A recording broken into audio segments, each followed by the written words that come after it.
is said that no one truly knows a nation until one has been inside the jails. A nation should not be judged by how it treats its highest citizens, but how its lowest one. Hello everyone, I hope you all are doing well and fine. My name is Ravi Preet and I welcome you all to the Legal Regime series. आज की इस video में हम भारत की महिला कैदियों के अधिकार के बारे में बात करेंगे. So let's start. Hate the crime, not the criminal. As said by Bapu, prison एक reformatory institution है जो कि establish किया गया है उन लोगों के लिए जिन्हें जुडिशियल अथॉरिटी द्वारा कस्टडी में भेज दिया जाता है या जिन्हें अपराधी घोषित कर दिया जाता है. Prison is a reformatory institution that has been established for the confinement of persons who have been remanded in custody by the judicial authority or for those persons who have been declared as offenders. कारागार का management और प्रशासन state government के कार्य क्षेत्र के अंदर आता है under list 2 of the 7th schedule of the Indian constitution. इसलिए to protect the rights of the prisoners state government की प्राथमिक भूमिका माना जाता है जो कि प्रिजनर्स एक्ट 1894 के द्वारा गवर्न होता है and the prisoners manual of the respective state. इतने कानून होने के बावजूद, इतने रूल्स एंड रेगुलेशंस होने के बावजूद महिला कैदियों को बहुत से टॉर्चर्स और ह्यूमिलिएशंस फेस करने पड़ते हैं क्योंकि वो अपने लीगल राइट्स को लेके अनजान हैं. They are unaware of their legal rights plus there is no actual implementation of these laws. 1985 में विमेन एंड चिल्ड्रन डेवलपमेंट का एक सेपरेट डिपार्टमेंट बनाया गया. अकॉर्डिंग टू रिसर्च आज भी भारत में महिला कैदियों को टॉर्चर फेस करना पड़ता है, उनका उत्पीड़न होता है. ऐसे बहुत से केसेस पाए गए हैं जहां मेन इन खाकी यानी कि policemen have been caught outraging the modesty of women prisoners inside and outside the jail. ऐसे और भी कई भयानक केसेस भारत में हुए हैं जहां विमेन प्रिजनर्स यानी कि महिला कैदियों का ना ही सिर्फ रेप किया गया बल्कि उनकी हत्या भी कर दी गई. ये महिलाएं यूजुअली पुअर बैकग्राउंड से बिलोंग करती हैं. अब विमेन फ्रॉम रिच बैकग्राउंड उन्हें जनरली सारी सुविधाएं जेल में प्रोवाइड कराई जाती हैं whatever may be the grounds.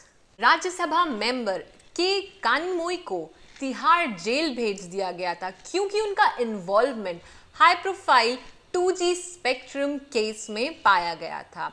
पर 6 महीने की जुडिशियल कस्टडी में उन्हें विमेन्स सेक्शन में एक सेपरेट सेल प्रोवाइड कराया गया जिसमें बेड, टीवी, वॉशरूम सारी फैसिलिटीज अवेलेबल कराई गई. But what about the womens having no privilege? उन महिलाओं का क्या जिनके पास ये सब प्रिविलेजेस नहीं हैं? कई तो उनमें से कोर्ट प्रोसीजर्स के बारे में भी नहीं जानती हैं. Moreover the prisons act 1894 prison की सिक्योरिटी, ऑफेंस और पनिशमेंट पे ही फोकस करता है. Do they care about the correction, reformation and rehabilitation of prisoners? No. What do you guys think? Please let me know in the comment section. सबसे अहम बात, उन महिला कैदियों के बच्चों का क्या? उन महिलाओं के बच्चे जिनको जेल भेज दिया जाता है they are hardly able to stay in their family home. Supreme court, high court और बहुत सी कमिटीज के डायरेक्शंस के बाद भी उनके बेसिक ह्यूमन राइट्स को इग्नोर किया जाता है. महिला कैदियों की संख्या कम होना ये भी एक रीजन हो सकता है to overlook the rights of the women prisoners. Now let's talk about constitutional status. भारतीय संविधान महिला कैदियों के लिए कोई स्पेसिफिक गारंटी प्रोवाइड नहीं करता मगर founding fathers of the Indian Constitution have given serious thoughts to promote and protect the development of women and children, to give them equal status and opportunities. Article 14 provide कराता है equal protection of laws वहीं article 15 में हमें protection मिलता है against the discrimination on the grounds of sex.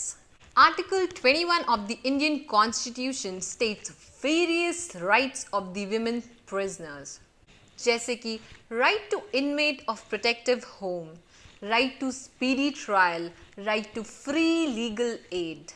Under trial prisoners का असंदिग्ध हक बनता है स्पीडी ट्रायल का। This was held by supreme court in a very famous judgement of Hussainara Khatoon and others versus home secretary state of Bihar 1979। भारतीय संविधान महिला कैदियों को और बहुत से राइट्स प्रोवाइड करता है, जैसे कि right against cruel and unusual punishment, right to fair trial, right against custodial violence and death in police lockups, right to live life with human dignity, solitary confinement, handcuffing, bar fetters, इन सब के against भी हमें legal right provide कराया गया है। ये Prem Shankar Shukla versus Delhi administration AIR 1980 में हेल्ड किया गया था। अब हम बात करते हैं women prisoners right under the prisoners act 1894। ये भारत का पहला लेजिस्लेशन है रिगार्डिंग द प्रिजन्स रेगुलेशन। ये फोकस करता है प्रिजनर्स के कैदियों के रिफॉर्मेशन पे in connection with the rights of the prisoners. Female prisoners का पूरा हक है कि वो मेल कैदियों से अलग रहें। According to section 27 clause 1 of the prisoners act, जिस जेल में मेल और फीमेल दोनों कैदी हैं, वहाँ पे या तो महिला कैदियों के लिए अलग बिल्डिंग बनाई जाए या उसी बिल्डिंग में विमेंस का एक अलग सेक्शन होना चाहिए to prevent the seeing, conversing and having any kind of intercourse with the male prisoners. According to section 31 of the Prisoners Act 1894, जो सिविल prisoners हैं या unconvicted criminal prisoners हैं, उनका पूरा हक बनता है अपने आप को मेंटेन करने का to purchase and receive from private sources fooding, clothing और बाकी की अन्य necessities. But this is subject to the examination and rules that are approved by the Inspector General. According to section 31 clause 1 of the Prisoners Act 1894, the civil and unconvicted prisoners जो कि सक्षम नहीं हैं अपने आप को ये सारी necessities provide कराने में, जैसे कि खाना, bedding और बाकी की अन्य necessities, according to this section, superintendent of the jail वो ये सारी नेसेसिटीज इन प्रिजनर्स को प्रोवाइड कराएंगे, उनके द्वारा ये सारी नेसेसिटीज प्रोवाइड कराई जाएंगी। This section uses the word shall be supplied, यानी कि ये बेसिक ह्यूमन नेसेसिटीज उन प्रिजनर्स को सुपरिटेंडेंट ऑफ जेल के द्वारा प्रोवाइड कराई ही जाएंगी। Section 4 talks about the accommodation and sanitary conditions of the prisoners. Section 7 provides for the shelter and safe custody for the excess number of prisoners that cannot be safely kept in any prison.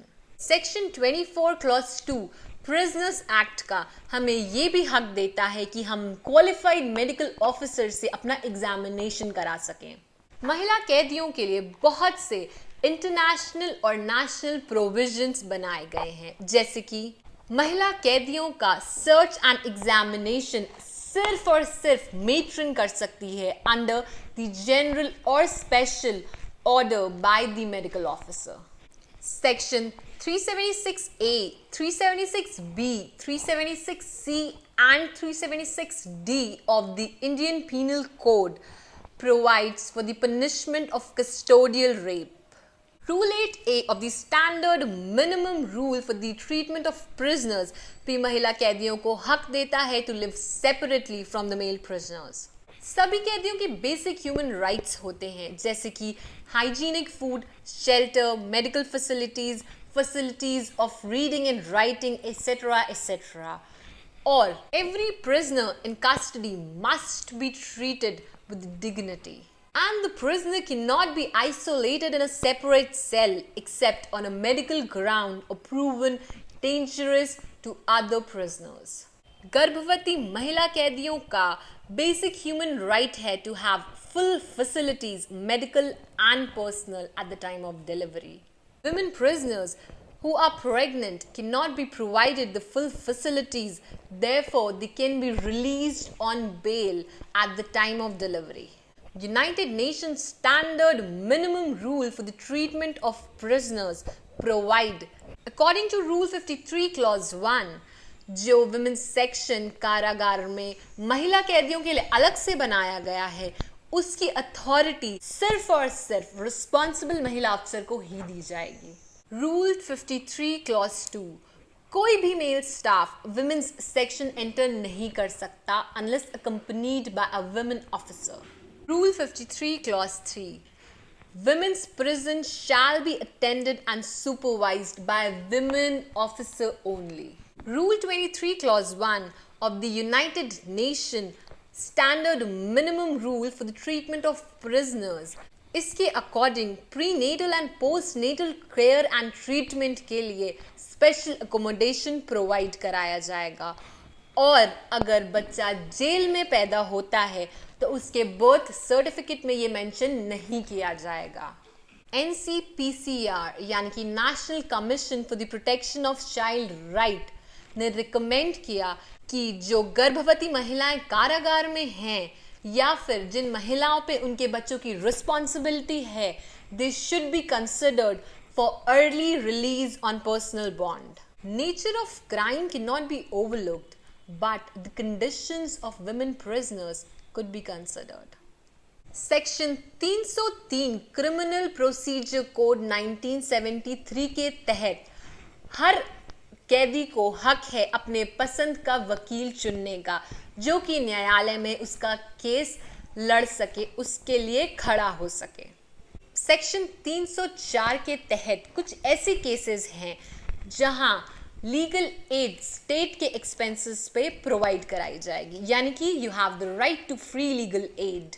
Section 54 arrested person को right देता है कि वो अपना body का examination करा सकता है by the registered medical practitioner in case of torture in the lockups. ये तो बात की हमने लीगल प्रोविजंस की जो कि महिला कैदियों के लिए बनाए गए हैं. आज के टाइम पे भारत में महिला कैदियों को बहुत सी प्रॉब्लम्स हैं, जैसे कि lack of women prisons and necessities, torture in custody, inaccessibility to legal services, etc. etc.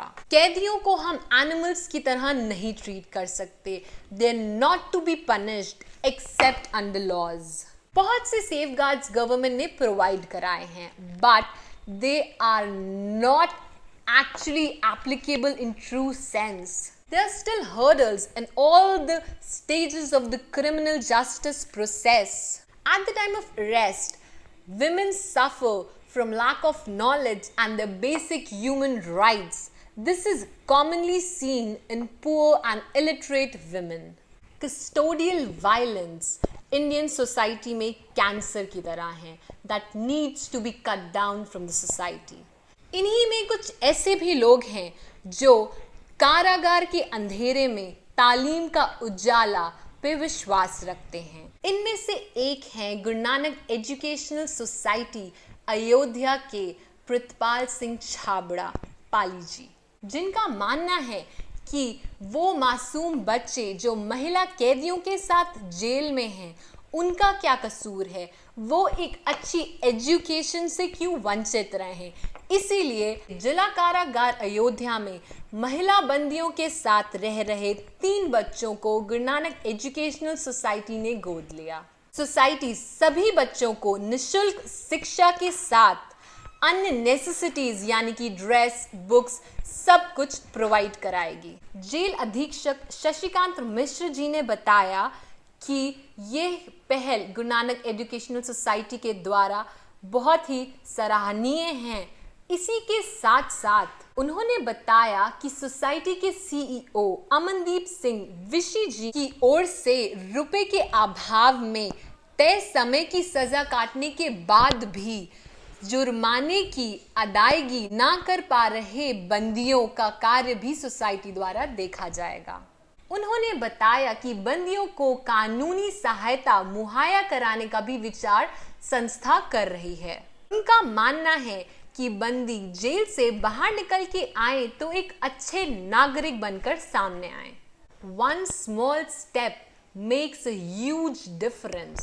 इसी तरह हमारी भी रिस्पॉन्सिबिलिटी है कि हम उनकी मदद करें, उनकी हेल्प करें, जिससे कि वे अच्छे नागरिक बन के सामने आए। This is all for the day. Thank you. अगर आपको ये वीडियो अच्छी लगी हो तो प्लीज़ लाइक करें और हमारे चैनल लीगल रिजीम सीरीज को सब्सक्राइब करें और बेल आइकन दबाना मत भूलें। Thank you.